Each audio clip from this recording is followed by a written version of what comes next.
Salut à tous, c'est Manu et pour cette fois on va voir comment on met à jour le variateur X420 de la marque Hobby King qui est livré qui est vendu chez Hobby King à des prix un petit peu intéressants.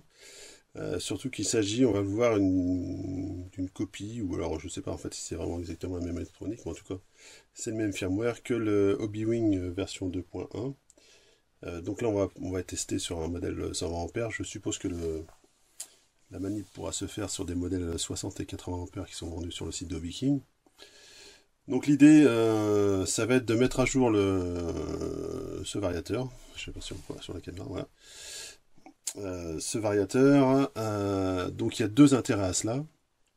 D'une part parce qu'on gagne en performance, je vais vous montrer avec le moteur ce qu'on peut gagner ce qu'on a en gain réel à partir du firmware d'origine et en mettant le firmware Hobbywing.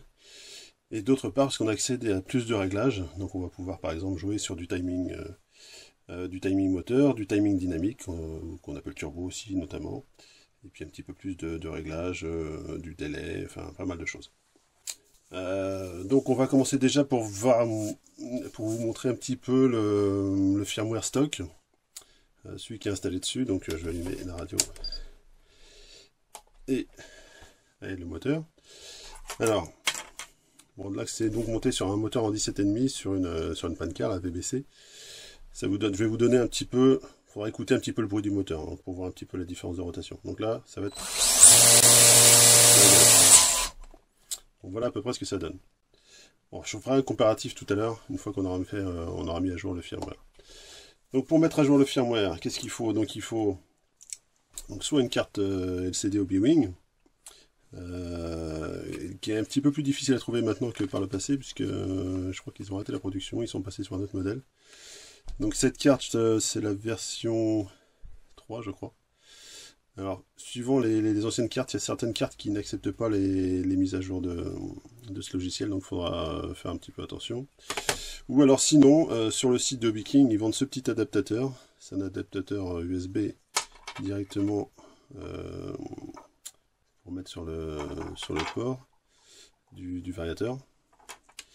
Et ça marche aussi, hein. Les deux programmes fonctionnent. Il faudra bien sûr un PC avec le logiciel Hobbywing USB Link. La dernière version c'est la 3.43 je crois, qui est installée dessus. Je vous ferai un petit plan tout à l'heure quand on fera la mise à jour dessus. Donc l'idée c'est de connecter donc le PC sur... Hop, si je le mets dans mon sens c'est mieux.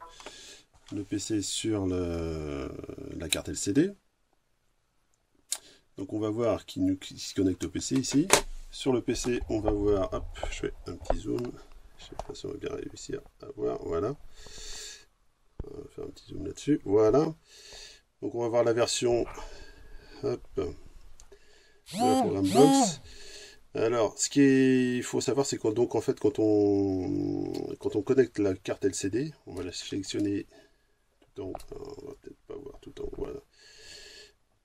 Dans Device, on va voir donc soit le variateur ESC Speed Controller, soit la carte LCD qu'on pourra mettre à jour. Donc la carte LCD, elle est en version 1.14, on pourra la mettre en version 1.17, il propose la mise à jour 1.17, c'est pas trop nécessaire pour l'instant, ça n'a pas d'utilité.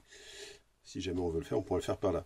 Ce qu'il faut être vigilant, c'est sur donc la connexion de la carte LCD. Voilà. Une fois qu'on a fait ça, hop, on revient ici.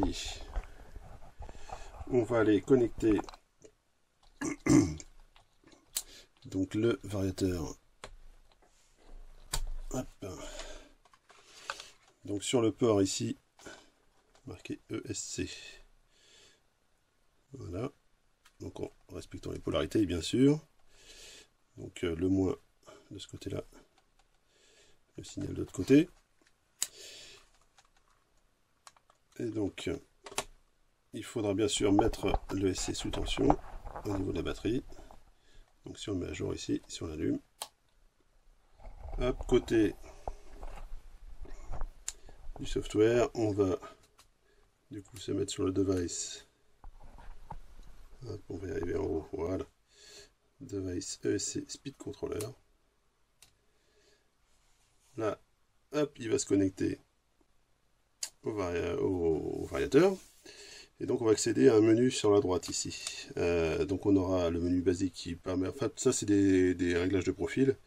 On pourra jouer la même chose hein, que sur la carte, sur les programmes basiques ou sur les programmes avancés de paramétrage de la carte. Donc on aura bien sûr le timing, le neutral range, et on voit par exemple qu'on n'a pas beaucoup de programmation de timing. On a juste un timing MTS basique.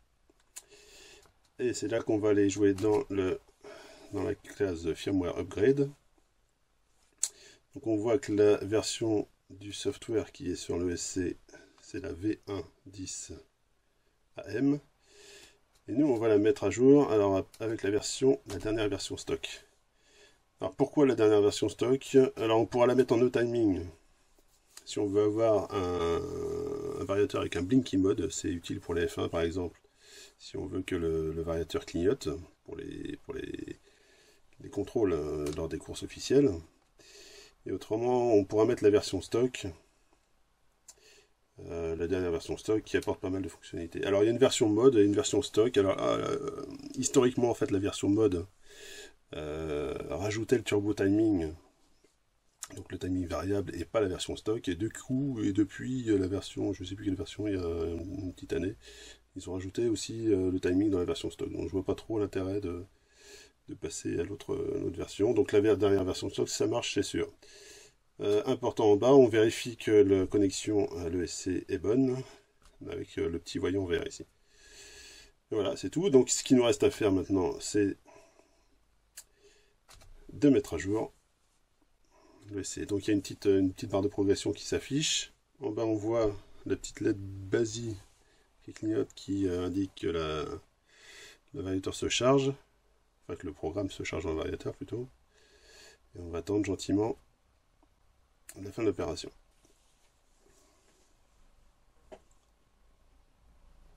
Alors c'est pas très long, hein, c'est une petite minute.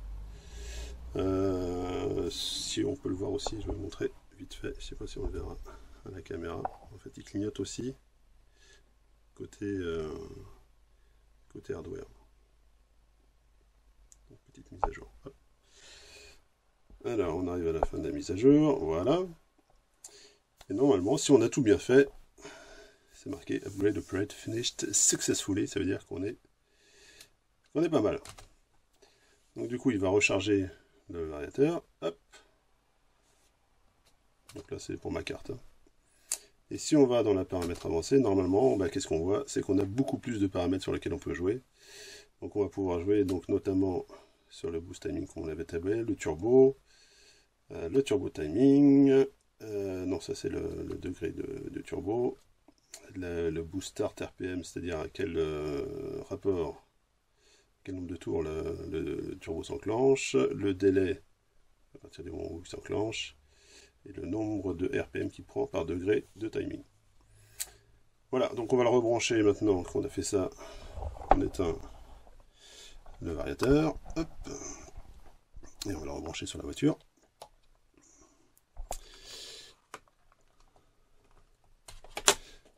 Et hop, voilà. Et donc du coup, on remet sur le récepteur. Voilà. Et on va tester cette nouvelle version. Ah oui, j'avais oublié de dire. À chaque fois qu'on refait une mise à jour comme ça, il faut refaire les EPA, c'est-à-dire les fins de course. Donc l'opération pour faire les fins de course, c'est simple, c'est on reste appuyé, on allume, ça clignote. On appuie une fois pour le neutre, une fois gaz à fond, une fois frein à fond, et on valide. Et c'est terminé. Voilà. Je rentre pas dans le détail des comment ça s'appelle, des paramètres. Juste je peux vous montrer si vous voulez. On va le brancher quand même sur la carte pour rentrer dedans et vérifier qu'on récupère bien tous les paramètres. Hop. Voilà, c'est parti. Alors, on va essayer de faire une mise au point. Vas-y, fais la mise au point quand tu veux. Un peu de mal. Voilà. Donc voilà.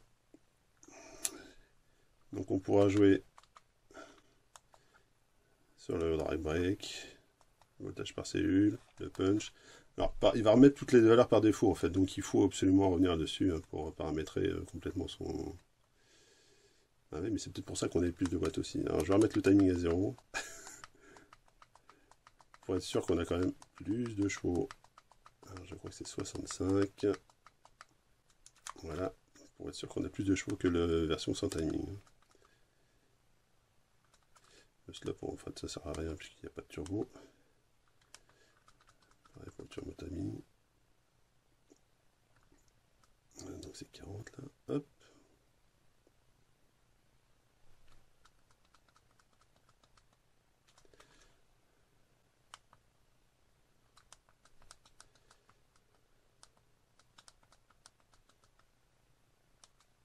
Alors ça, on peut le faire aussi sur directement sur le logiciel. Donc, bon, de toute façon, le start et on s'en fout puisqu'il n'y en a pas non plus. Le delay, on s'en fout, il n'y en a pas non plus. On va pas y arriver. C'est quand même plus pratique sur le PC, j'aurais dû le faire sur le PC avant de remettre.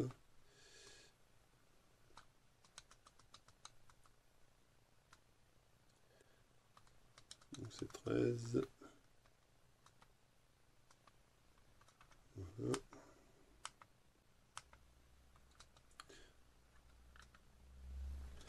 On va en profiter pour mettre ça aussi. Drive break 0. Voltage protection. Le punch à fond. Les freins. Ça sera pas mal d'en avoir un petit peu. La marche arrière au cas où pour les entraînements, c'est pas mal. C'est interdit en compétition, bien sûr. Initial break, c'est donc le déclenchement, le pourcentage de déclenchement quand on touche la gâchette des freins. Donc voilà, là on n'a plus de timing du tout. Hop, donc on réteint. On va rebrancher tout ça. Donc on verra quand même quand il y a un gain. Là c'est vrai qu'il y avait beaucoup de gains, je trouvais ça vraiment pas mal, mais bon. On a quand même un gain par rapport à la version avant. Je vous mettrai en incrustation les deux paramétrages.